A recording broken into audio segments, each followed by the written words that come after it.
Assalamualaikum warahmatullahi wabarakatuh. Perkenalkan, nama saya Isda Jamaluddin dari Prodi Ekonomi Syariah 3C. Di sini saya akan menjelaskan beberapa hal yang berubah dari Undang-Undang Ketetapan Umum Perpajakan atau KUP menjadi Undang-Undang Harmonisasi Peraturan Perpajakan atau HPP. Nah, di sini saya akan menjelaskan poin-poin penting dari Undang-Undang Harmonisasi Peraturan Perpajakan ini. Yang pertama yaitu mengubah Undang-Undang Ketetapan Umum dan Tata Cara Perpajakan. Yang kedua, mengubah Undang-Undang Pajak Penghasilan.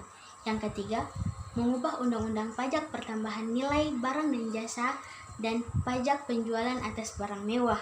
Yang keempat, mengatur pajak karbon. Dan yang kelima, mengubah Undang-Undang Cukai.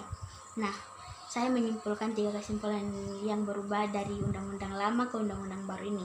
Yang pertama, pajak pertambahan nilai yang pada bulan April mendatang tahun 2022 akan naik sebesar 11%, yang dimana dulunya hanya 10%, dan pada tahun 2025 mendatang nanti akan dinaikkan menjadi 12%.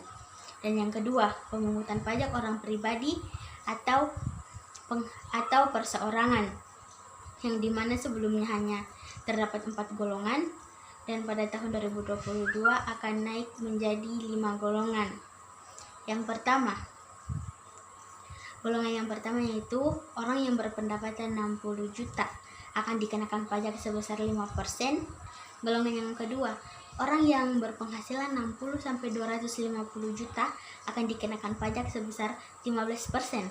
Yang ketiga, orang yang berpenghasilan sebesar 250 juta sampai 500 juta akan dikenakan pajak sebesar 25%. Yang keempat, orang yang berpenghasilan 500 juta sampai 5 miliar akan dikenakan pajak sebesar 30%. Dan yang terakhir, yang kelima, yaitu orang yang berpendapatan 5 miliar akan dikenakan pajak sebesar 35 bagi perseorangan.